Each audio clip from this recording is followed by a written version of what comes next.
come to order. And today's hearing is about much more than the game of golf. It's about how a brutal, repressive regime can buy influence, indeed even take over a cherished American institution to cleanse its public image. It's a regime that has reportedly killed journalists, jailed and tortured dissidents, fostered the war in Yemen, and supported other terrorist activities, including the 9/11 attack on our nation. Today is about sports washing. It's also about hypocrisy, how vast sums of money can induce individuals and institutions to betray their own values and supporters, or perhaps reveal a lack of values from the beginning.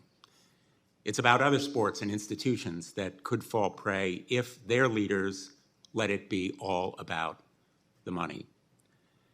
According to its 2021 990 tax form, the PGA Tour has net assets worth approximately $1.25 billion. Saudi Arabia's public investment fund is estimated to be worth between $600 and $700 billion, 500 times larger than the PGA Tour. When the Saudi-funded LIV Golf Tour launched its inaugural series in 2022, the tour faced an unprecedented attack. In defending our organization and its regulations, my concern was that if it all continued, expensive legal fights, every day wondering which player was going to leave next, a fan base tired of hearing about it, sponsors nervous, golf as we know it would be damaged forever. We knew that a long-term fight with LIV would be harmful to the players, fans, sponsors, and charities. We wanted to begin the negotiation while we were in a strong position. The only deal reached in the framework is that the lawsuits among the parties have been settled. Everything else is aspirational. The elements are all there for a final agreement that can serve the interest of the players, fans, sponsors, and charities and unite the game of golf. Since the June 6th announcement, the tour and its advisors have taken the lead in negotiating the final agreement. But what I can tell you is the tour will continue to manage the game, retaining majority governing control, majority economic control. But there is an understanding that PIF will contribute an investment to the PGA Tour and the entity that will control it. They will not be contributing to the PGA Tour. It will be a PGA Tour controlled subsidiary, and any funding... What is the amount of the Saudi investment that is going to be made? That has not been determined yet, Senator. Has there been any discussion of what that amount will be? It would be, there's been discussions, it would be a significant amount, north of... What are the amounts that have been discussed? North of $1 billion.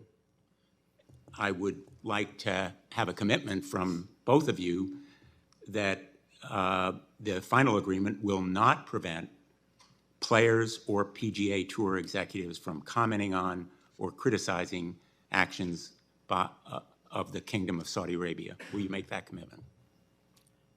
That would certainly be an objective we would seek, Senator, and I would add that the framework agreement does not prevent our players from speaking their mind on any matters. For players who left the tour to play for LIV, they were suspended.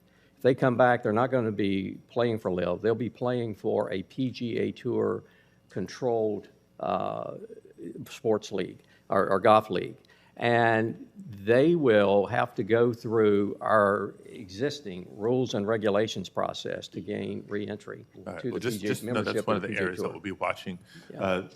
And the rollout was very misleading and inaccurate, which is everyone's fault. There is no merger. There is no deal. There is simply an agreement to try to get to an agreement and settle the lawsuits.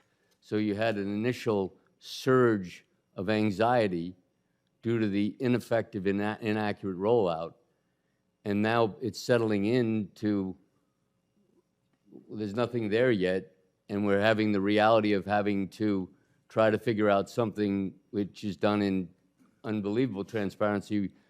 You know, there's an issue about sometimes too many cooks in the kitchen. Well, in this case, everyone in the world is in the kitchen. So it's going to be difficult, but we're going to work hard at it. You know, I think golf is a force of good. I think if people get to know each other and play golf, I think it will solve a lot of problems. And I think to the degree that golf is a global game, it's incumbent on all of us to try to reach out and try to avoid things. And maybe there's a possibility of meeting people with different faiths, different religions, different colors, that we can get to know better, and maybe we can have a better world. That's how I look at it. And as we look at this merger, I'm trying to figure out